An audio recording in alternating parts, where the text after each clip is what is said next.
An Idaho mother who says that her twins died after routine vaccinations is now facing 2 counts of first-degree murder. Andrea Shaw says she took her 18-month-old twins to the doctor where they got 3 vaccines. She says the next day they became so sick she took them to the emergency room. They were briefly treated and released. She says a week later she woke up to find that the children had died, and she believes that they died in their sleep. Something about this doesn't add up. Those words would come to define a case that, at first glance, seemed to have an explanation almost everyone was willing to accept.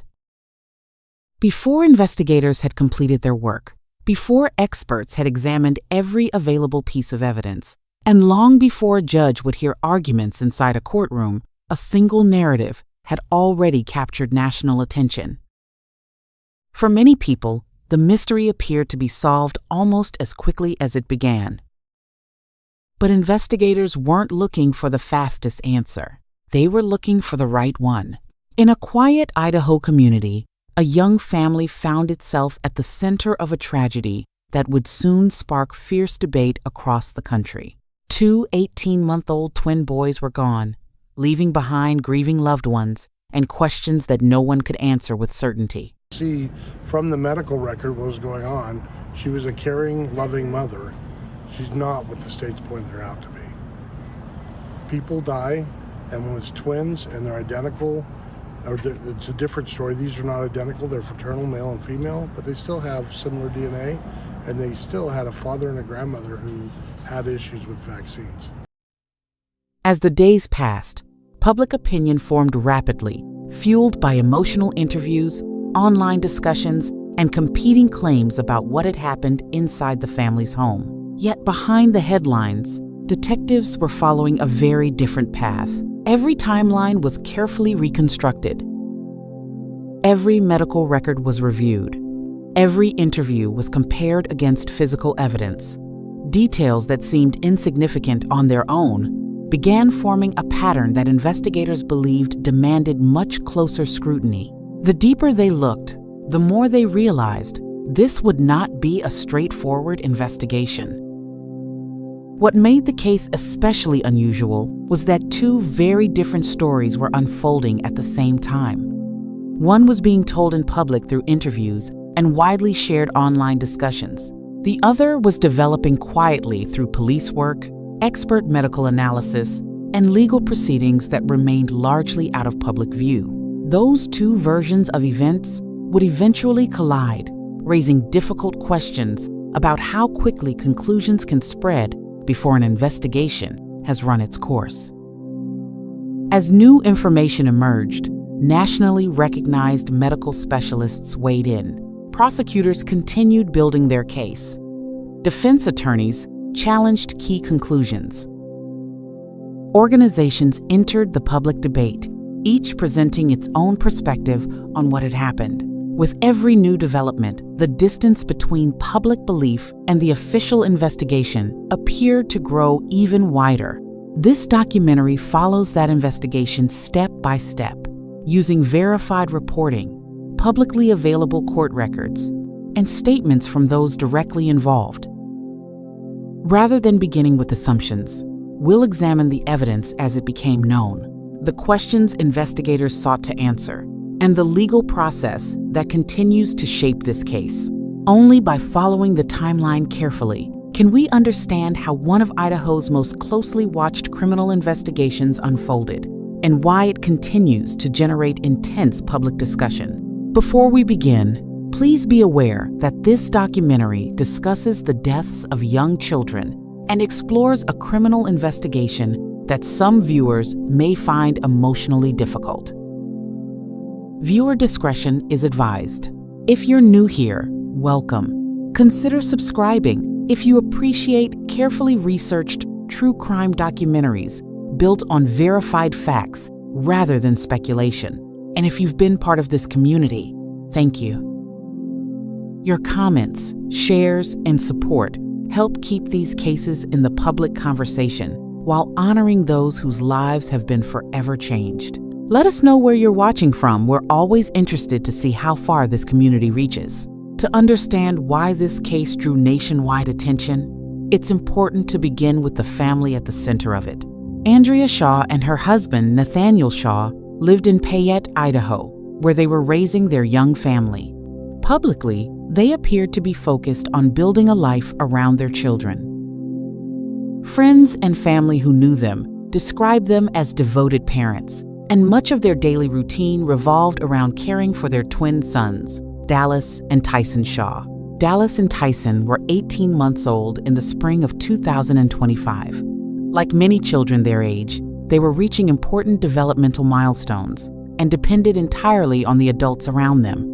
According to later court filings and statements made by the defense, the twins had been born prematurely and had spent time in a neonatal intensive care unit before eventually going home with their parents. That early medical history would later become part of the defense's public arguments, although prosecutors maintained it did not explain the events that would ultimately become the focus of the criminal case. As their family continued to grow, Andrea was also expecting another child. By the time criminal charges were filed months later, she had given birth to a daughter.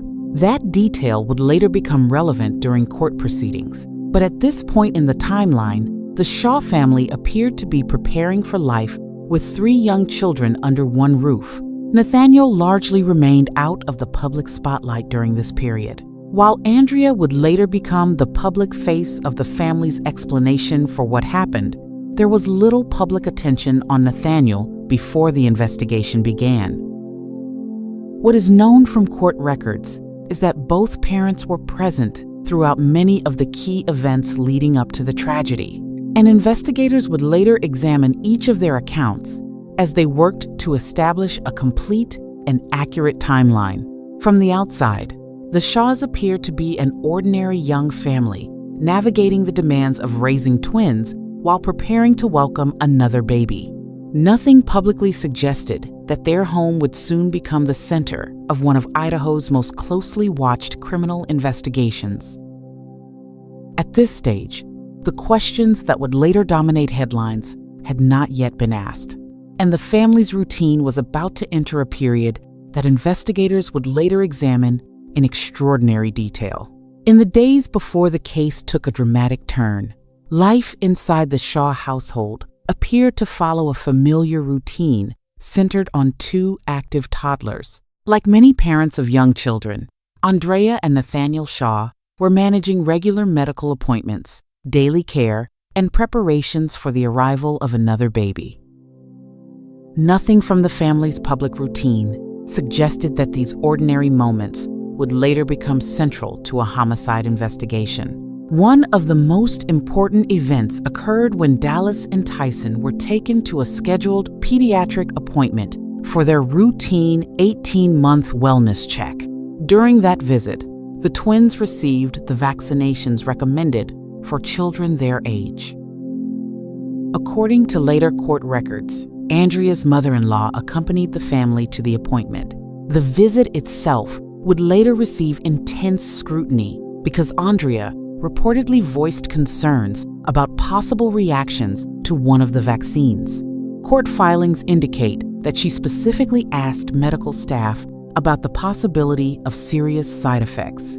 Medical personnel reassured the family that mild reactions, such as temporary discomfort or a low-grade fever, can occur after routine immunizations, but that severe complications were considered extremely uncommon based on established medical evidence. Later that day, Andrea and Nathaniel brought the twins to a local emergency department after becoming concerned about their condition. Hospital records reviewed during the investigation showed that physicians examined both children, assessed their vital signs, and performed clinical evaluations. According to those records, no findings suggested that emergency intervention or hospital admission was necessary at that time. After completing the examinations, medical staff discharged the twins with guidance for home care and instructions to seek additional medical attention if their condition changed. In the days that followed, records and later legal filings indicate that the children were reported to have shown signs of improvement. Family members continued caring for them at home, and there was no publicly reported indication that another emergency medical visit was sought before the events that followed. At this stage, there was no criminal investigation, no public controversy, and no national attention focused on the Shaw family. What appeared to be a routine sequence of medical appointments and follow-up care would later become one of the most closely examined timelines in the entire case. Investigators would eventually revisit each appointment, each conversation, and each documented observation as they worked to understand exactly what happened during the family's final night together. The final confirmed timeline began during the evening of April 30, 2025. According to information later discussed in court, the Shaw family's day had appeared largely routine. The twins had remained at home with their parents, and there was no public report of another visit to a medical facility or any emergency call that day. Investigators would later focus on this period because it represented the last documented hours before everything changed. As night fell, the household settled in. What happened over the next several hours would become one of the most carefully examined portions of the investigation. During later court proceedings, prosecutors said Andrea Shaw gave investigators multiple accounts of what occurred overnight. According to prosecutor Michael Duke, one version included Shaw saying she checked on the twins after returning home from spending time with a friend and believed she saw one of the children sit up sometime between 1 and 2 a.m. Prosecutors later argued that her account changed during subsequent interviews, making the overnight timeline a central focus of the investigation. Investigators also examined Nathaniel Shaw's movements that night. Court filings indicate that prosecutors considered his account of events to have remained consistent throughout the investigation. Establishing where each parent was, when they were present in the home, and who had contact with the children during those critical hours became essential as detectives reconstructed the sequence of events. The following morning, the routine inside the home came to an abrupt halt. Emergency services were contacted after the twins were found unresponsive. First responders arrived at the residence and immediately began assessing the situation. Despite those efforts, the two children could not be saved. What initially appeared to be a devastating family tragedy quickly became the subject of a detailed police inquiry because investigators could not immediately determine why two healthy 18-month-old twins had died at the same place and within the same general time frame. As officers secured the home and began documenting the scene, detectives recognized that answering one question would require much more than witness statements alone. What had happened during those unaccounted-for overnight hours? That question would shape every step of the investigation that followed. As news of the twins' deaths spread through the community, the tragedy remained largely a local story. That changed when Andrea and Nathaniel Shaw chose to speak publicly before the criminal investigation had reached any conclusions. Their interview appeared through Children's Health Defense, a nonprofit organization known for challenging established vaccine policies. The interview quickly introduced an explanation that would become the center of national debate. The conversation was conducted by Polly Tommy, a prominent presenter with Children's Health Defense. During the interview, Andrea described her belief that routine childhood vaccinations had caused the deaths of Dallas and Tyson. At that stage, however, no official cause of death had been announced, and investigators had not publicly disclosed the results of their investigation. The family's account was presented alongside their concerns about the events that followed the twins' pediatric appointment, drawing significant attention from audiences already engaged in debates over vaccine safety. The interview spread rapidly across social media platforms, podcasts, and online communities. Within days, millions of people had encountered versions of the family's story. Many accepted the explanation at face value, while others questioned whether enough evidence had been made public to support such a conclusion. The case quickly expanded beyond Idaho, becoming part of a much broader national conversation. Children's Health Defense itself had already become a well-known organization because of its long-time criticism of vaccine policies. Robert F. Kennedy, Jr., who had previously served as the organization's chairman before later entering public office, was no longer leading the group at the time of the interview. Even so, his past association with the organization drew additional public attention to the case because of the organization's high profile. As public interest intensified, the family's claims continued to circulate widely. Yet, while the online conversation focused on one explanation, detectives, medical specialists, and prosecutors were following an entirely different process.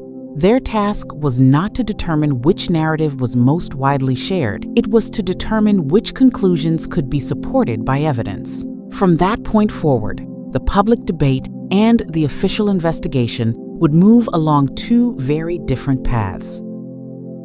From the moment first responders completed their initial assessment, the focus shifted from emergency response to evidence preservation. The residence was secured, access to the property was restricted, and detectives with the Payette Police Department began documenting every area of the home. Their objective was straightforward: establish an accurate timeline, identify everyone who had access to the children during the final hours, and determine whether the available evidence supported the family's public account. As with any investigation involving the unexpected deaths of young children, detectives approached the case without settling on a conclusion. They photographed the scene, documented the home's condition, collected items they believed could assist the investigation, and requested detailed medical records covering the twins' recent healthcare visits. At the same time, they began interviewing the people closest to the family, knowing that even small details could become significant when compared against physical evidence and documented timelines. Andrea and Nathaniel Shaw were interviewed separately as investigators worked to reconstruct the family's movements. Detectives asked both parents to describe the events of the previous days, the twins' health after their pediatric appointment, the family's activities inside the home, and the sequence of events leading up to the emergency call. They also sought to establish exactly who had been with the children during each stage of the timeline. According to prosecutors, Nathaniel Shaw's account remained generally consistent throughout the investigation. Andrea Shaw's statements, however, received closer scrutiny as investigators conducted additional interviews. During later court proceedings, prosecutors argued that portions of her account changed over time, particularly regarding her movements during the overnight hours and when she last saw the twins awake. Detectives did not rely on those statements alone. Instead, they compared each version against medical records, witness interviews, physical evidence, and the reconstructed timeline to determine where the accounts aligned and where they differed. Investigators also interviewed medical personnel who had examined the twins in the days before their deaths, along with family members who had been present during the pediatric visit.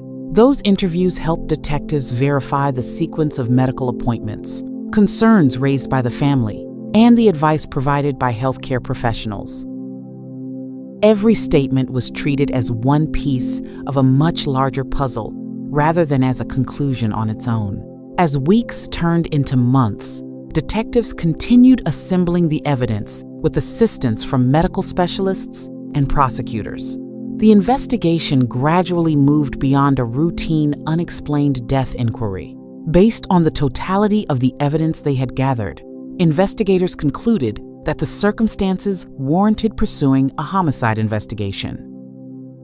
That decision marked a significant turning point, but detectives still faced a critical challenge: determining whether the medical evidence would support the conclusions suggested by the investigative timeline.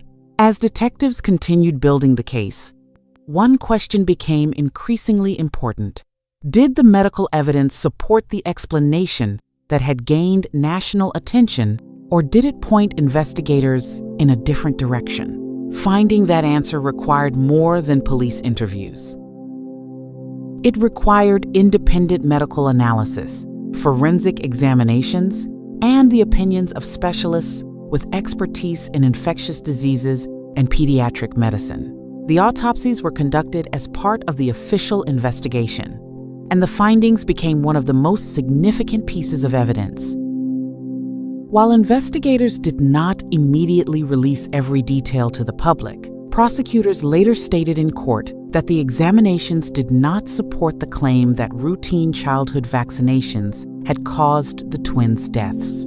Because of the public attention surrounding that claim, investigators sought additional expert opinions rather than relying on a single medical assessment.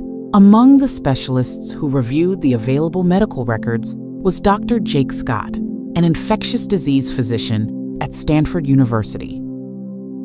After examining the information made available to him, Dr. Scott said there was no medically supported mechanism that would explain the deaths as the result of the vaccines the children had received several days earlier.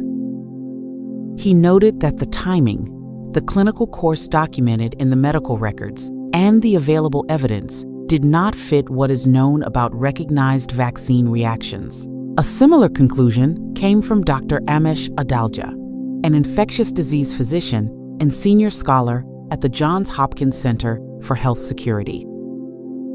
After reviewing the reported circumstances, Dr. Adalja stated that the available evidence did not support a connection between the vaccinations and the twins' deaths.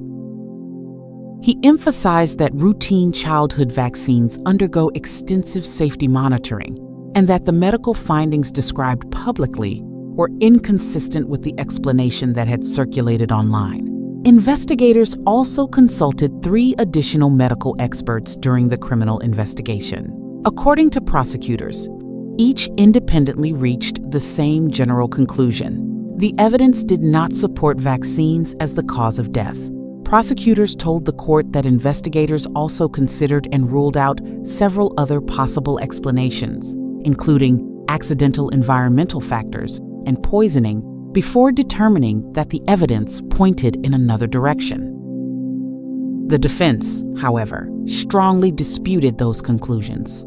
Andrea Shaw's attorney, Joseph Filicetti, argued that outside experts had not reviewed every available medical record and maintained that the defense believed additional medical evidence supported its position. He also pointed to the twins' premature birth and early medical history as factors he believed deserved greater consideration. Those arguments would become part of the defense's broader legal strategy as the case moved forward. By this stage of the investigation, 2 sharply different interpretations had emerged. One was supported by the medical experts consulted by investigators and later presented by prosecutors. The other was advanced by the defense and supported by the family's public statements. Resolving those competing claims would no longer be a matter of public debate alone. It would ultimately be decided through the legal process. After months of reviewing medical records, interviewing witnesses, consulting specialists, and reconstructing the family's timeline, investigators presented their findings to the Payette County Prosecutor's Office. Prosecutors concluded that they had gathered sufficient evidence to move the case into the criminal justice system. Rather than filing charges immediately, the evidence was presented to a grand jury, which was asked to determine whether probable cause existed to believe a crime had been committed and that the accused was responsible. After reviewing the evidence presented by prosecutors, the grand jury returned an indictment charging Andrea Shaw with 2 counts of first-degree murder in connection with the deaths of her 18-month-old twin sons. Following the indictment, Andrea was taken into custody. The announcement marked a dramatic shift in a case that, for months, had been discussed publicly through competing narratives rather than formal criminal proceedings. During the initial court hearings, Payette County Prosecutor Michael Duke outlined why investigators believed the case warranted prosecution. He argued that the investigation had uncovered multiple inconsistencies in Andrea Shaw's statements as detectives continued reconstructing the timeline. Duke also told the court that investigators had relied not only on interviews, but also on medical evidence, expert opinions, and other corroborating information gathered throughout the investigation. According to the prosecution, those findings collectively established probable cause to proceed with the charges. Andrea Shaw's defense attorney, Joseph Filicetti, strongly rejected the prosecution's position. He maintained that his client was innocent and argued that the investigation had failed to properly account for medical issues the defense believed were significant.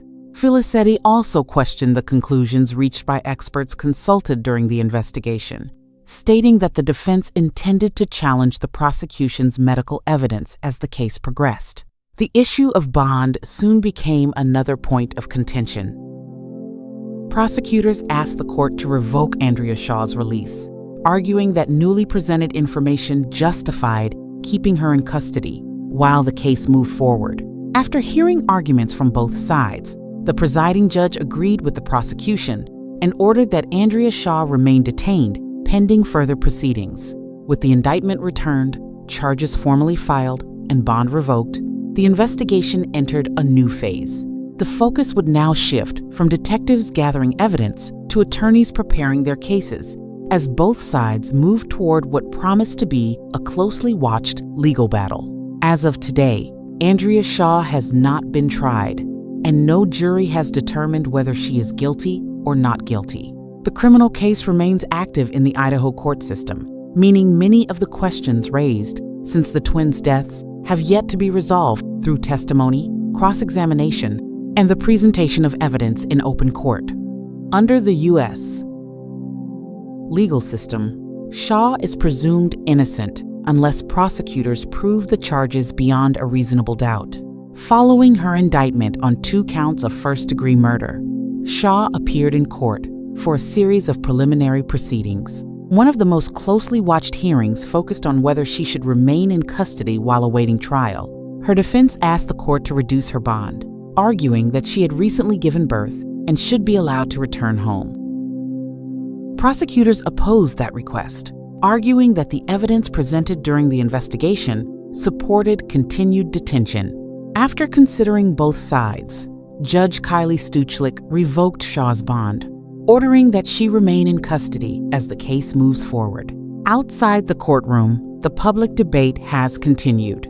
Children's Health Defense has maintained its support for Shaw despite the indictment. The organization's chief executive, Mary Holland, has said the group continues to stand by her, while emphasizing that every defendant is entitled to the presumption of innocence until a verdict is reached. At the same time, prosecutors have continued to reject the claim that vaccines played a role in the twins' deaths, relying on the opinions of the medical experts consulted during the investigation. The case has also continued to attract national attention from major news organizations, legal analysts, medical experts, and members of the public. For some, it has become a discussion about criminal justice and evidence. For others, it remains tied to broader debates over vaccines and public health.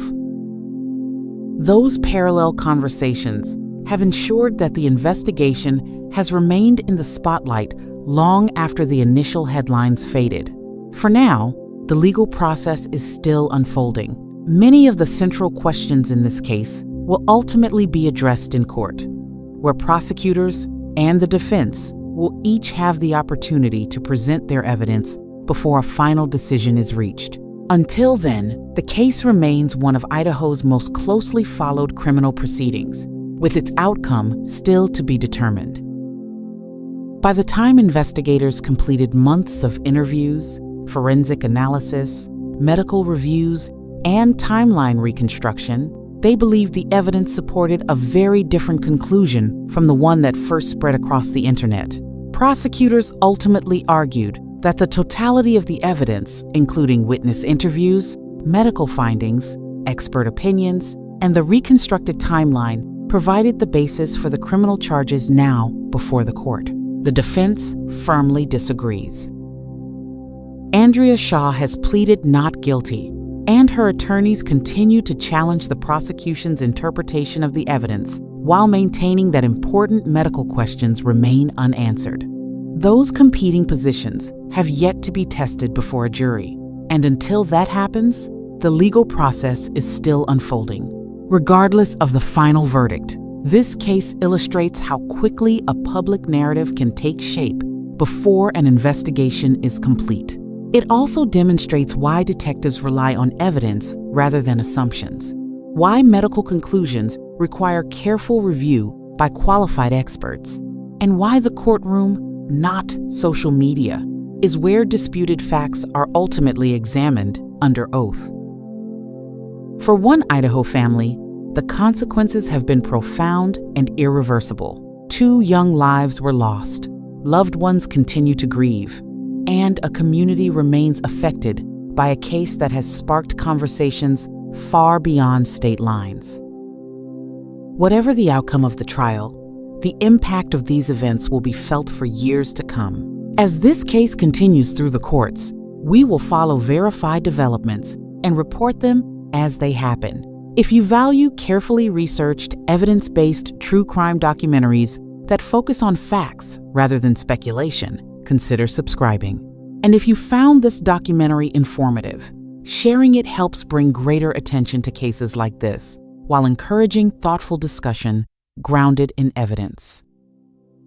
Thank you for watching, and as always, thank you for helping us keep these stories remembered with accuracy, fairness, and respect.